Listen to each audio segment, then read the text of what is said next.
kun san fatocin da ake producing daga Kano suna ɗaya daga cikin one of the best a Afirka da ma duniya gaba ɗaya. Fatocin da muke yi da Kano wayannan industries ɗin namu da suke sharaɗa da su Calawa da Bamfai around 80s ko in ce har zuwa yanzu, duk da yanzu ma abin ya decline, amma muna ɗaya daga cikin wayanda muke producing manyan fata masu kyau da quality wanda ake producing manyan brand a duniya, a Italy da Korea da sauran ƙasashe masu production na manyan jakunkuna da takalma kamar Batozi, su Gucci, Prada, wayannan dai manyan brand din su Hermes duka yawanci da fatocin mu ake yi saboda da mawuli, sannan za ga fata suna da kyau sosai. So wannan da kuke gani ɗaya daga cikin companies ne a China wanda aikinsu da kuke gani kamar so yawanci aikin da suke shine producing din takalmi. Idan ku kula tun daga inda ake ɗauko fatar da inda ake gyara ta duk kun gani a baya, sannan za ku ga duk ma'aikatansu majority ma mata ne, yadda muke da yawan mata a arewacin Najeriya wanda ba su da aikin yi. So za ku ga an ɗauko fatar an yanka ta, an yi sotin ɗinta, kalar da za a amfani da ita an yanka su into different shapes, sannan kowa zai zo ya aikinsa, mai ɗinkewa ya ɗinke, mai ɓula wajen zira igiya ya sa, mai saka gam ya saka, duk za mu kalla za mu ga yadda suke aiki. Kamar yanzu kuke gani ita wannan tsohuwar aikin ta kawai shine ta shafa gam. Idan an gama haɗa takalmin za ta shafa gam duka inda za a zo a sa sol. Wannan kuma za su yi sotin different size na wannan takalmin, nawa ne number takalmin da za a amfani da shi. So idan kuka kula za ku ga yadda suke wawware nambobi daban-daban. So wannan ita ma kuna gani idan an gama an sa sol ɗin za a zo shi kuma inji ne zai matse ya sa kamar gaban takalmin inda zai matse yadda zai yi fitin ɗin kafar wanda zai sa. So duk wannan da kuke gani a takaice shi ake kira mai distribution of labor, kamar yadda na sha faɗa, kowa ya san aikin da zai yi. Wani kawai hudawa zai, wani kawai gam zai sa, wani sol zai zira. Kuma kamar yadda kuke gani a nan suna zira sol ɗin shi takalmin ne, sannan ya tafi process ɗin gaba wanda zai duba ya gani kowanne warinsa ne. It means like they are the same pair. Sai a tura su inda za a yi packaging da sauransu. So yanzu kun ga anan gurin shi ma gam suke, ana ƙara sa musu chemical ne don su ƙara yin ƙarfi da ƙwari a jikin wannan shi sol ɗin. In gani? So an gama saka gam an sa sol an ware different sizes, sannan sai quality control manager wanda zai tabbatar da wannan kwalitin takalmin yayi inganci, sai zo ya dudduba, bacin nan sai a sa su a cikin box a yi packaging ɗinsu.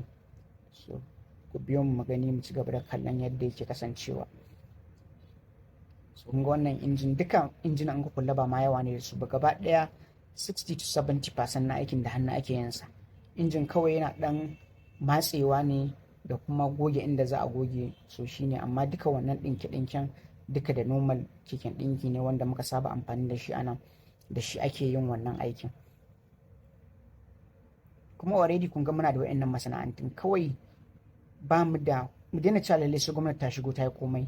Ba mu da manyan 'yan kasuwa ne masu foresight, ma'ana hangen nesa, wanda su iya yadda su sa kuɗin su je su ga yadda ake yi, su ɗauki mutum 2 mutum 3 su training ɗin su, gaba ɗaya kuɗin ba yawa ne da shi ba, miliyan 30 miliyan nawa za ka kai mutum a mai training ka dawo da shi. Muna da already masana'antun a nan kofar Wambai, za ga a cikin unguwa muna da masu haɗa takalma. So ɗinkin keke kuma kusan kowane gida ne da akwai shi. So kun gani idan kun kulle nan yadda ake yayyanka fata ce, bacin an kawo wannan leather ɗin a yayyanka ta, so kowanne sai an auna an gani. Idan zan fitar da shaf kaza already ina da measurement ɗinsa, zan sa in yanka. Kun gani zai sa yanka exactly yadda yake buƙatar ita wannan fatar ta fita. Bai ma yadda ya iya ba, irin like kawai na saba yau da gobe na san me zan yanka. Kowanne da shaf ɗin da yake so sai ya sa shaf ɗin ya yanka. Yana gama yanka zai miƙa su na gurin ɗan uwansa wanda shi kuma amfaninsa shine ya haɗe ko kuma ya ɗinke wacce za a ɗinke, tunda wata fata sai an haɗa ta da wata sannan za a ɗinke, wata kuma kawai a haka za a manna ta a jikin shi fair of shoe ɗin takalmin da za a yi amfani da shi. So kun gani nan ma the same thing, wannan chefs ɗin ne ke ƙara yankawa, idan ya gama sai ya zo ya sassa musu gam ɗaya bayan ɗaya na sassa musu gam. Wannan kuma kuna ganin takalman da muke siya sau ciki wato canvas ko kuma kwabashu, ba ƙananun takalma ne irin 2,000 3,000 ba, takalma ne wanda a Najeriya Majlis za ka sa 30,000 50,000 45,000 ka siya su. Kun ga already akwai riba sosai. Bacin nan kuma akwai demand, takalma ne wanda duk duniya ana sa su, mu ne ma'anan ba mu fiye sa su ba kamar arewacin Najeriya, amma mu ma still akwai kalar takalman da muke sawa. So the same thing yadda kai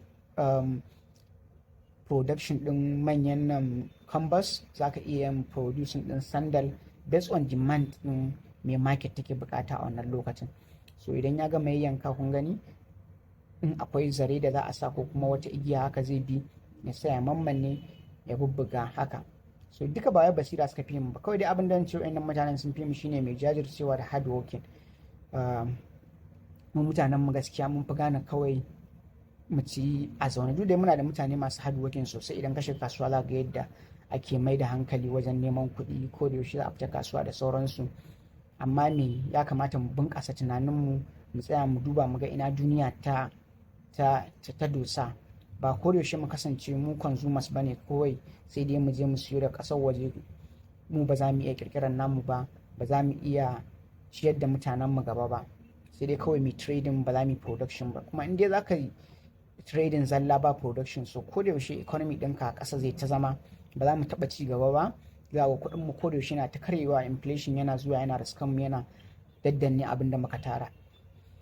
So kun ga kamar yadda kuke lura anan haka, ɗinki ne normal irin wanda mata suke a gida, za a bi shi haka ana ɗinki a duk wani fat da za a yi amfani da shi a jikin takalmin nan. So wannan ya gama, sun gama yin takalmin maza. Wannan kula lura sosai takalmin mata ne shi, kamar cover shoe ake cewa ko.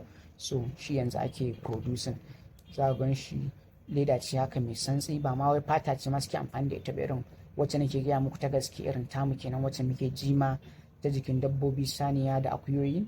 No, wannan normal leda ce irin wacce ake producing a industry, wanda yawanci plastic ne ma wa'annan, part of petroleum product ne ake fitar da ita. So idan kula komai muna da shi fa, in natural din aka biyo bangaren fata muna da shi. Idan synthetic one din ce, chemicals ne, industry ne inda muke refineries, su ne suke tattace wa'annan chemicals in from petroleum product, shi ma muna da shi. Da ne ba ma iya refining, so yanzu muna dan wata refinery, duk wa'annan chemicals in za mu iya producing din sa a Najeriya. Kuma already muna da natural oil din, wanda shine danyen man fetur din. So kun ga duka idan an zo nan a zo a bubbuga musu ma level tambari kenan. Already su ma na gaya muku ma'aikatan masu hada takalma waɗanda suke sabon gari ma sun fara sa wannan. Duk wannan abin da kuke gani ma already ana yin shi a sabon gari, ana yin shi a Wambai. Amma me bambancin za ku gani, takalmi ɗan Wambai da takalmi ɗan ƙasar waje, me bambancin? Ba wai sawon ne bambancin ba, ko yadda fata take, menene product din ya kasance finishing. Za ga anan ake samun bambancin a gurin finishing din. Za ga wannan ya fi zama na gaske, ya fi zama da ƙwari da waye. So duka wannan abubuwan shi muke nema mu shigo da ilimi ciki, mu shigo da matasanmu masu ilimin cikin mu su shiga a bunƙasa abubuwan. So za ku ga tabbas abubuwa sun caccanja yadda ba a tunani. Allah ya sa mu dace. Sannan kuma mutanenmu, masu kuɗinmu da masu iliminmu, a haɗa ƙarfi da ƙarfi mu shigo mu fara production, musamman arewacin Najeriya, musamman Kano da muke da market, muke da industrial hub, muke da commercial hub a nan. So ya kamata mu zama industrial hub ta arewa ko ta Najeriya ma gaba ɗaya. Na gode.